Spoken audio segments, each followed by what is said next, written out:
Hello everyone. आज हम class 10th English की क्वेश्चन बैंक आई है जो 2022 के लिए, उसके क्वेश्चंस के आंसर देखेंगे। इसमें हमने लिया है क्वेश्चन नंबर 12, जिसमें कि पोएम से क्वेश्चन आंसर्स पूछे जाएंगे और ये क्वेश्चन आंसर्स आपके 4 मार्क्स के होंगे। तो इनके आंसर हमने बहुत ही छोटे छोटे से लिए हैं ताकि आपको एक बार पढ़ने पर ही याद हो जाए। सबसे पहले हम देखते हैं चैप्टर 1 का क्वेश्चन, जो कि क्वेश्चन बैंक से ही लिया गया है। Dust of snow. First question is what is the dust of snow. Dust of snow क्या है? Answer is the dust of snow means the fine particles of snow. Dust of snow का मतलब होता है कि बर्फ़ के महीन टुकड़े, बहुत ही छोटे छोटे से टुकड़े। Question number 2, what does the poet से हैज़ चेंज हिज मूड। किस वजह से पोएट का मूड चेंज हो जाता है? तो आंसर है the dust of snow has change the poets mood. तो आपको सिर्फ इसमें क्या याद करना है? Dust of snow. ठीक है, तो किसकी वजह से पोएट का मूड चेंज होता है? डस्ट ऑफ स्नो की वजह से, क्योंकि उसका मूड आपने देखा बहुत उदास था, लेकिन जैसे ही उसके ऊपर ये बर्फ़ के महीन टुकड़े गिरते हैं तो एकदम से उसका मूड चेंज हो जाता है और उसे लगता है कि मैंने अपना पूरा दिन ख़राब होने से बचा लिया। नेक्स्ट क्वेश्चन है third, how does Frost present nature in the poem dust of snow. इसके जो राइटर है रॉबर्ट फ्रॉस्ट, तो उन्होंने नेचर को, प्रकृति को किस रूप में प्रस्तुत किया है? तो आंसर है किस रूप में प्रस्तुत किया है? पॉजिटिव वे में। क्योंकि प्रकृति के कारण, या कहना चाहिए इस बर्फ़ के टुकड़े के कारण ही उनका मूड चेंज हो गया, तो उनका जो मूड ख़राब था वो अच्छा हो गया। इसका मतलब है कि प्रकृति पॉजिटिव वे में शो की गई है। नेक्स्ट हम देखते हैं, नेक्स्ट हमारी पोएम है फायर एंड आइस। इसके क्वेश्चंस देखते हैं। तो इसके तो बहुत ही इंपॉर्टेंट क्वेश्चन सिर्फ ये दोनों ही हैं। What does fire stand for. यहाँ पर फायर का अर्थ क्या है? फायर किसके लिए लिया गया है? तो फायर लिया गया है डिज़ायर के लिए, इच्छाओं के लिए, जो तीव्र इच्छाएं हैं, लालच है, मोह है, इनके लिए। और what does ice stand for in the poem. और आइस किसके लिए लिया गया है? आइस लिया गया है हैट्रेड के लिए, नफ़रत के लिए। तो जैसा कि आपने देखा पोएम ने कि पोएट कहता है कि या तो दुनिया फायर से ख़त्म होगी या आइस से, यानी ये जो मनुष्य के स्वभाव हैं, ये प्रवृत्तियों से दुनिया ख़त्म हो जाएगी। ठीक है, चलिए नेक्स्ट देखते हैं हम। हमारी पोएम है द बाल पोएम। वेयर डिड द बाल गो। तो बाल कहाँ गई थी? वो जो बच्चा बाल खेल रहा था वो सड़क पर से होती हुई कहाँ चली जाती है? पानी में, into the water. Next question है, in the poem ball poem what does the poet say I would not introduce on him. तो जो पोएट हैं वो कहते हैं कि बच्चे की बॉल चली गई है लेकिन मैं उसे बॉल नहीं दिलाऊंगा। क्यों नहीं दिलाऊंगा?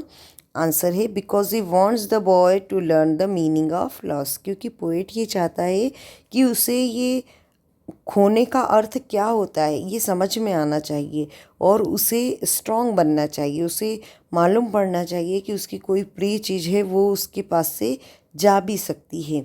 तो उस समय उसको कैसे स्टैंड लेना है, ये भविष्य के लिए तैयार करने के लिए पोएट डिसाइड करता है कि वो उसे जो है बॉल नहीं दिलाएगा। What does in the world of position mean. World of position का मतलब क्या होता है? पोजीशन का मतलब होता है कि ये जो दुनिया है ये मटीरियलिस्टिक थिंग्स, भौतिक चीज़ों से भरी हुई है। अब है हमारी पोएम एमेंडा। तो एमेंडा का पूछा गया है first question, how old do you think Amanda is, how do you know this. आपको क्या लगता है कि एमेंडा की उम्र क्या है और आपको ये कैसे पता चलता है? कैसे पता चलता है का आंसर बहुत बड़ा हो जाएगा और चूंकि ये 2 मार्क्स के हैं इसलिए हमने उसको नहीं लिया है। तो एमेंडा की उम्र क्या है? एमेंडा की उम्र है 9 to 10 ईयर ओल्ड। और आप ये भी लिख सकते हैं कि school going children, school going girl है वो। और यदि आप मन से लिख सकते हैं तो ये भी लिख सकते हैं कि आपको कैसे पता चलता है कि वो 9 से 10 साल की, क्योंकि जो इंस्ट्रक्शन दे रही हैं उसकी मदर, उससे हमको पता चल रहा है कि वो बच्ची है अभी। What could Amanda do if she were mermaid. Mermaid यानी जलपरी अगर होती तो एमेंडा क्या करती? एमेंडा क्या करती? She would drift slowly on sea. वो क्या कहती है कि यदि मैं जलपरी होती तो समुद्र के ऊपर आराम से तैरती रहती। Question number 3, is Amanda N orphan? Why does she से सो? क्या अमेंडा अनाथ है और उसने ऐसा क्यों कहा? तो अमेंडा अनाथ बिल्कुल भी नहीं है। क्यों? और वो ऐसा क्यों कहती है? आर्फन कह देती है वो, लेकिन क्यों कहती है? She says so because she wants to be alone, क्योंकि वो अकेले रहना चाहती है। उसे उसकी मदर दिन भर जो इंस्ट्रक्शन देती हैं, जो बोलती रहती हैं, उसको बिल्कुल पसंद नहीं आता। वो एकांत चाहती है, इसलिए वो कहती है कि वो आर्फन है। नेक्स्ट पोएम है एनिमल्स। एनिमल में सिर्फ एक ही क्वेश्चन लिया है, I think I could turn and live animals, what is the poet turning from? तो पोएट यहाँ कहते हैं कि मैं सोचता हूँ कि मैं बदल जाऊँ और एनिमल्स जैसा रहूँ। तो बदल जाऊँ मतलब तो किस चीज़ से बदल जाएं? तो वो पोएट किससे बदलना चाहते हैं? ह्यूमन। निश्चित रूप से पोएट हैं, वो मनुष्य हैं, तो वो मनुष्य से एनिमल बनना चाहते हैं। नेक्स्ट हमारी पोएम है the trees. Find 3 things that can't happen in the treeless forest. ऐसा जंगल जहाँ पर पेड़ ही ना हो, वहाँ पर क्या होगा? तो आंसर है कि क्या चीज़ें नहीं होंगी? एक तो sitting of bird on tree. अब ये जो बर्ड हैं वो कैसे बैठेंगी ट्री पे अगर ट्री नहीं होगा? तो द हाइडिंग ऑफ इंसेक्ट, जो इंसेक्ट्स हैं वो कैसे छिपेंगे? वो पेड़ के नीचे या बिल वगैरह में घुस जाते हैं तो वो कैसे जाएंगे? And the third one is the sun burning its feet in the shadow of the forest. अब है इसी के और भी क्वेश्चन है, where are the trees in the poem? What do their roots, their leaves and their twigs do?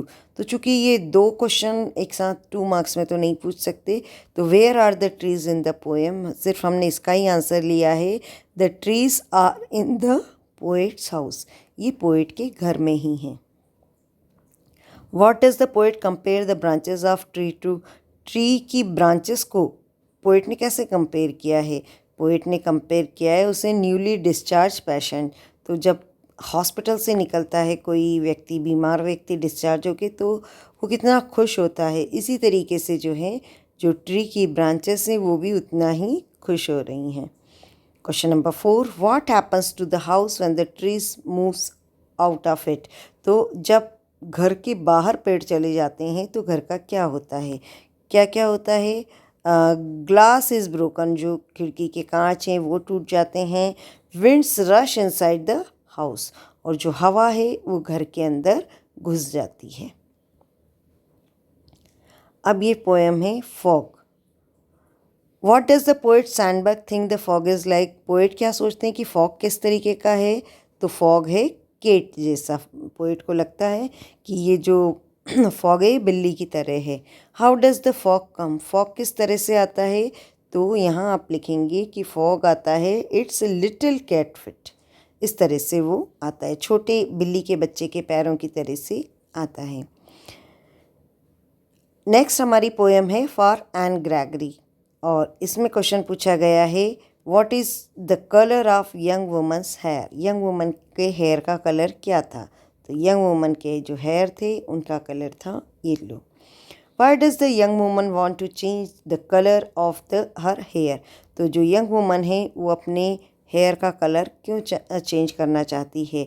तो वो अपने हेयर का कलर क्यों चेंज करना चाहती है? ताकि जो भी व्यक्ति हैं उनका लव जो है वो उसके लिए रहे, और not for her yellow hair. उसे लगता है कि जो लोग उसकी खूबसूरती को देखकर उसे अट्रैक्ट ना हो, बल्कि वो स्वयं जो है उसकी वजह से वो उसे प्यार करें। तो वो चाहती है कि जो मैन है वो उसे उसी की वजह से प्यार करें। तो इसलिए वो नहीं चाहती कि उसके जो खूबसूरत येलो हेयर हैं उनकी वजह से उसे कोई प्यार करे, तो इसलिए वो येलो हेयर का कलर भी चेंज करना चाहती है।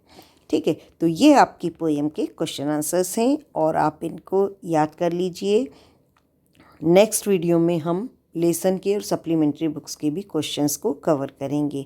Thank you students.